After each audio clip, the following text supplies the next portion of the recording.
வணக்கம். வடலியில் காலை நேர பிரதான செய்திகள். முதலில் தலைப்புச் செய்திகள். ஸ்ரீதரன் எம்பி முடிந்தால் ஸ்டாலினுடன் பேசி மீனவர் பிரச்சனையை தீர்த்து வைக்கட்டும். யாழ் மீனவர்கள் சவால். மன்னார் நீதிமன்றத்திற்கு முன் துப்பாக்கி சூடு. மன்னார் போலீசார் முழு பொறுப்பையும் ஏற்க வேண்டும் என செல்வன் அடைக்கலநாதன் தெரிவிப்பு. பாடசாலை மாணவர்களுக்கான போக்குவரத்து சேவை நடத்தும் இலங்கை போக்குவரத்து சபை மற்றும் தனியார் சிற்றுண்டி ஊழியர்களுடன் கலந்துரையாடல். உக்ரைன் மற்றும் பிரிட்டிஷ் இடையே கைத்தாத்தான கூட்டாண்மை ஒப்பந்தம் தொடர்பான விரிவான செய்திகள். முடிந்தால் கிளிநொச்சியில் உள்ள தமிழ் நாடாளுமன்ற உறுப்பினர் தமிழக முதலமைச்சருடன் கதைப்பதற்கு நேரத்தினை பெற்று அவருடன் கலந்துரையாடி எமது மீனவர்களின் பிரச்சனையை தீர்த்து வைக்கட்டும். அதன் பின்னர் நாங்கள் அவரது செயற்பாடுகளை வரவேற்கின்றோம் என யாழ் மாவட்ட மீனவர் கூட்டுறவு அமைப்புகளின் சம்மேளனத்தின் உபைத்தலைவர் பிரான்சிஸ் ரட்னகுமார் சவால் விடுத்துள்ளார். நேற்றைய தினம் சம்மேளனத்தின் யாழ்ப்பாண அலுவலகத்தில் நடைபெற்ற ஊடகவியலாளர் சந்திப்பிலேயே அவர் இவ்வாறு தெரிவித்துள்ளார். தற்போது எமது கடற்றொழில் அமைச்சராக உள்ள சந்திரசேகரன் அவர்களும் தமிழ் நாடாளுமன்ற உறுப்பினர்களுக்கும் முதலமைச்சர் ஸ்டாலினுடன் கதைப்பதற்கு நல்ல ஒரு சந்தர்ப்பம் கிடைத்தும் அவர்கள் அதனை சரியாக பயன்படுத்தவில்லை. அண்மையில் தமிழ்நாட்டில் நடைபெற்ற மாநாடு ஒன்றில் முதலமைச்சர் ஸ்டாலினுக்கு பக்கத்தில் அமர்ந்திருந்த கிளிநொச்சி மாவட்ட நாடாளுமன்ற உறுப்பினர் ஒருவர் அங்கு இருந்தபோதே இலங்கை மீனவர்களின் பிரச்சினைகளை முதலமைச்சரிடம் எடுத்து கூறாமல் இங்கு வந்த பின்னர் முதலமைச்சருடன் பேசுவதற்கு நேரம் ஒதுக்கி தருமாறு தான் கேட்டுள்ளதாகவும் மீனவர்களின் பிரச்சினைகளை கதைக்கப் போவதாகவும் கூறுகின்றார். இதெல்லாம் பகட்டுக்கும் எதிர்காலத்தில் மீனவர்களின் வாக்குகளை பெற்றுக் கொள்வதற்காகவும் கூறுகின்றார். இந்தியாவில் தேர்தல் நெருங்குகின்றது. தேர்தல் காலத்தில் உங்களுக்கு நேரம் ஒதுக்கி தரமாட்டார்கள். இயலுமென்றால் நீங்கள் நேரத்தினை பெற்று தமது மீனவர்களின் பிரச்சினை குறித்து பேசி தீருங்கள். அதற்கு பின்னர் நாங்கள் உங்களை வரவேற்கின்றோம். தமிழக முதலமைச்சர் மு.க. ஸ்டாலினுடன் கதைப்பதற்கு கடந்த காலத்தில் தொழில் அமைச்சராக இருந்த டக்ளஸ் தேனாவந்தாவிடமும் கோரிக்கை முன்வைத்தோம். இதன்போது அவர் மு.க. ஸ்டாலின் மற்றும் கனிமொழி ஆகியோரிடம் இது குறித்து தெரிவித்தார். இருப்பினும் எமக்கான நேரம் வழங்கப்படவில்லை. அப்படி எமக்கு நேரம் வழங்கப்பட்டிருந்தால் நாங்கள் எமது பிரச்சனைகளை நேரடியாகவே எடுத்து கூறியிருப்போம் என அவர் தெரிவித்தார். வச்சிருக்கிறார். ஆனா அவருக்கு எந்தவித காரணத்தை கொண்டும் அந்த அனுமதி கிடைக்கல. ஆனா அனுமதி கிடைச்சிருந்தால் நாங்கள் எங்கட பிரச்சனையை அங்க போய் கதைச்சிருக்கலாம். ஆனா எங்கட இப்ப கடத்தொழில் அமைச்சருக்கும் எங்கட பாராளுமன்ற உறுப்பினருக்கும் நல்ல ஒரு சந்தர்ப்பம் கிடைச்சும் அவ இதை பயன்படுத்த இல்லை. மன்னார் நீதிமன்றத்திற்கு முன்னால் நேற்றைய தினம் இடம்பெற்ற துப்பாக்கி சூடு சம்பவத்தில் இருவர் உயிரிழந்ததுடன் மேலும் இருவர் படுகாயமடைந்த நிலையில் மன்னார் போலீசார் முழு பொறுப்பையும் ஏற்க வேண்டும் என வன்னி மாவட்ட நாடாளுமன்ற உறுப்பினர் செல்வம் அடைக்கலநாதன் தெரிவித்துள்ளார். அவர் விடுத்துள்ள அறிக்கையிலேயே அவர் இவ்வாறு தெரிவித்துள்ளார். மன்னார் நீதிமன்றத்திற்கு முன் நடைபெற்ற துப்பாக்கி பிரயோகம் உண்மையிலே கண்டிக்கத்தக்க ஒரு விடயமாகவும் காட்டு மிராண்டித்தனமான ஒரு விடயமாகும். இந்த மிலேச்சத்தனமான செயலுக்கு மன்னாரில் உள்ள போலீசார் முழு பொறுப்பையும் எடுக்க வேண்டும்.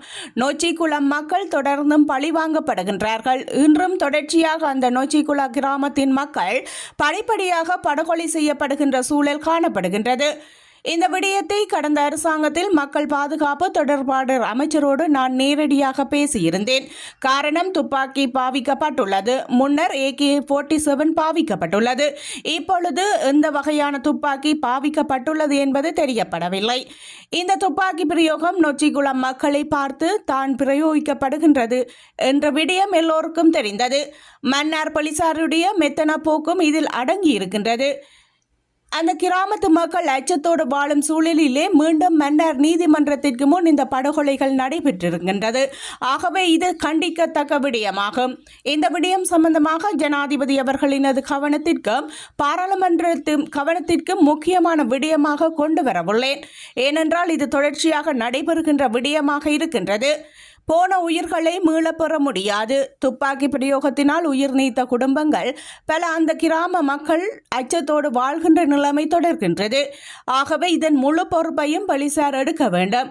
இந்த சம்பவத்திற்கும் காரணம் போலீசார் கவனையினம் அசம்பந்த போக்கு என்பவற்றை இங்கு நான் குறிப்பிட விரும்புகின்றேன். முப்படைகள் அங்கே பாதுகாப்பு நடவடிக்கையில் இருக்கும் நிலையில் போன்று சுட்டிக்கொண்டு இவ்வாறான விடயங்கள் நடைபெறுவது கேள்விக்குறியாகவே இருக்கின்றது. அந்த வகையில் இவ்வாறான சம்பவங்கள் நிறுத்தப்பட வேண்டிய விடயங்களாகும். சம்பந்தப்பட்டவர்கள் உடனடியாக கைது செய்யப்பட வேண்டும்.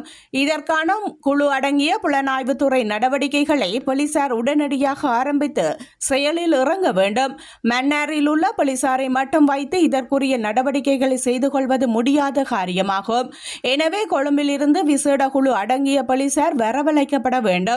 ஆகவே இந்த சம்பவத்தில் உயிர் நீத்தவர்களுக்கு எனது அஞ்சலியை செலுத்துவதுடன் போலீசார் அதற்கான நடவடிக்கையை துரிதப்படுத்த வேண்டும் எனவும் கேட்டுக்கொண்டு உடனடியாக கைது செய்யப்பட்டு சட்டத்தின் முன் நிறுத்தப்பட வேண்டும் என்பதே எனது கோரிக்கை என அவர் விடுத்துள்ள அறிக்கையில் சுட்டிக்காட்டப்பட்டுள்ளது.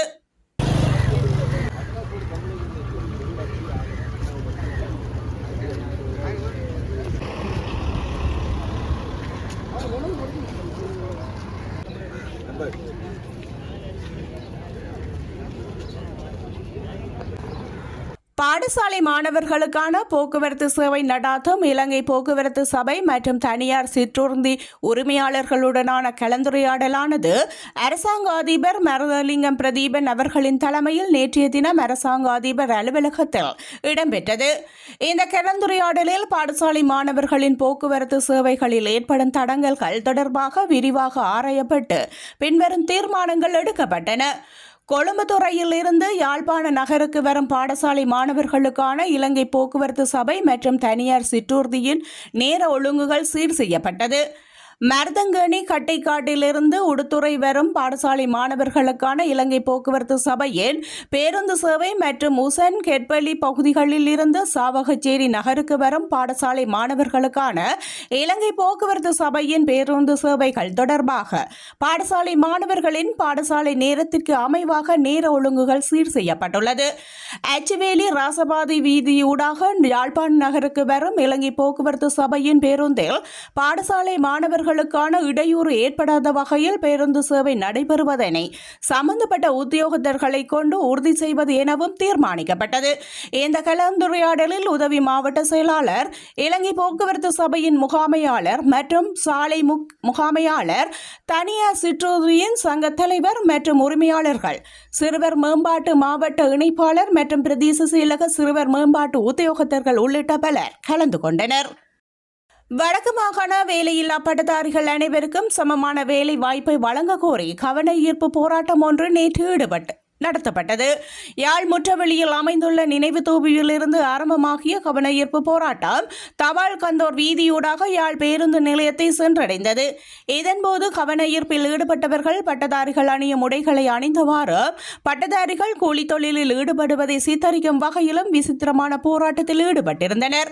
யாழ் நகர் மற்றும் அதனை அண்டிய பகுதிகளில் துண்டு பிரசுர விநியோகமும் ஈடுபட்ட பட்டதாரிகள் அதனைத் தொடர்ந்து ஆளுநர் அலுவலகம் வரை பேரணியாக சென்றனர். எங்களுக்கு வேலை வேண்டும் வேலை வேண்டும் என கோஷங்களை எழுப்பி போராட்டத்தில் ஈடுபட்டனர். அதனை அடுத்து வடமாகாண ஆளுநரை சந்திப்பதற்கான சந்தர்ப்பம் வேலையற்ற பட்டதாரிகள் சங்கத்தின் பிரதிநிதிகளுக்கு வழங்கப்பட்டது.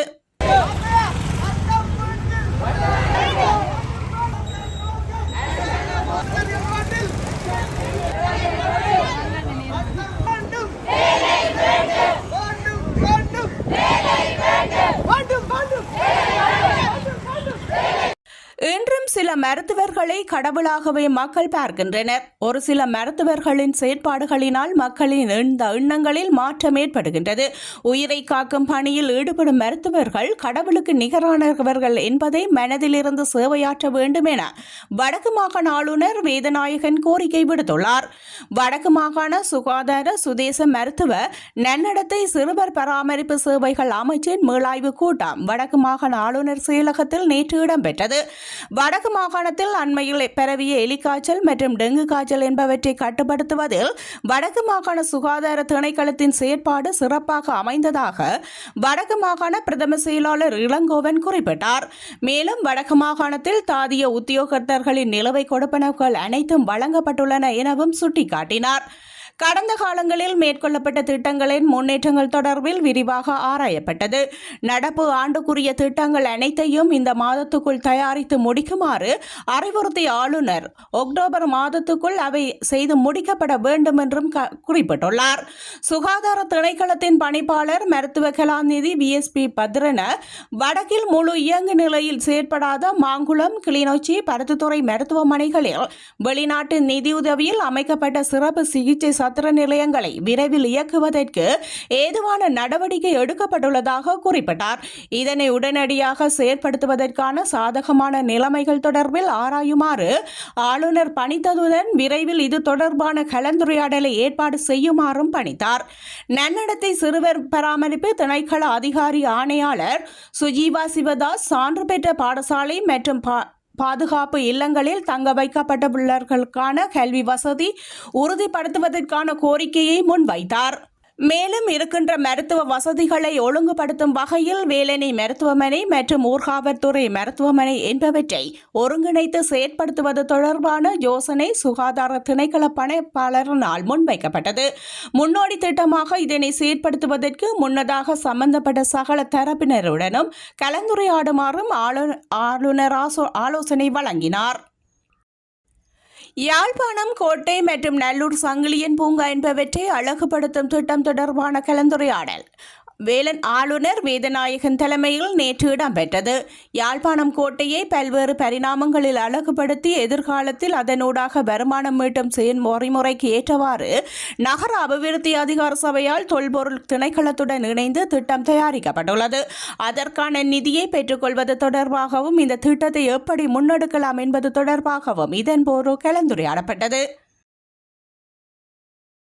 அம்பாறை மாவட்டம் கல்முனை மாநகர சபைக்கு உட்பட்ட மருதமுனை கடற்பிரதேசத்தில் டால்பின் மீன் ஒன்று கரையொதுங்கியுள்ளது. நேற்று மாலை கரையொதுங்கிய குறித்த மீனை அப்பகுதி சிறுவர்கள் பிடித்து மீண்டும் கடலில் விடுவதை காண முடிந்தது. குறித்த மீன் சுமார் 4 முதல் 5 அடி வரையான நீளம் கொண்டதுடன் இப்பகுதியில் ஏற்பட்டுள்ள கடல் கொந்தளிப்பினால் கரையொதுங்கியுள்ளதாக மீனவர் தெரிவித்தனர்.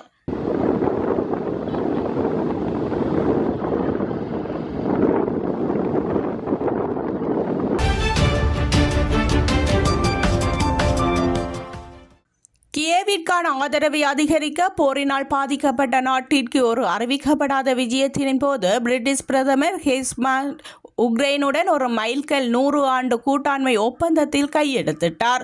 கடந்த ஜூலை மாதம் பதவியில் இருந்த கியோவிற்கு ஸ்டார்மனின் முதல் அதிகாரப்பூர்வ விஜயத்தில் ரஷ்ய படையெடுப்பை எதிர்கொள்வதில் உக்ரைனுக்கு உறுதியான ஆதரவை உறுதியளித்தார்.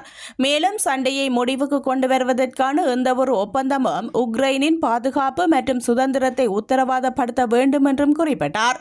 இந்த விஜயம் அடுத்த வாரம் ட்ரம்ப் திரும்புவதற்கு முன்பு உக்ரைன் ஜனாதிபதி வெலோடிமிர் ஜெலன்ஸ்கியின் தனது நாட்டின் நட்பு நாடுகளுடன் தொடர்ச்சியான பேச்சுவார்த்தைகளில் நடத்தும் சமீபத்திய சந்திப்பாகும்.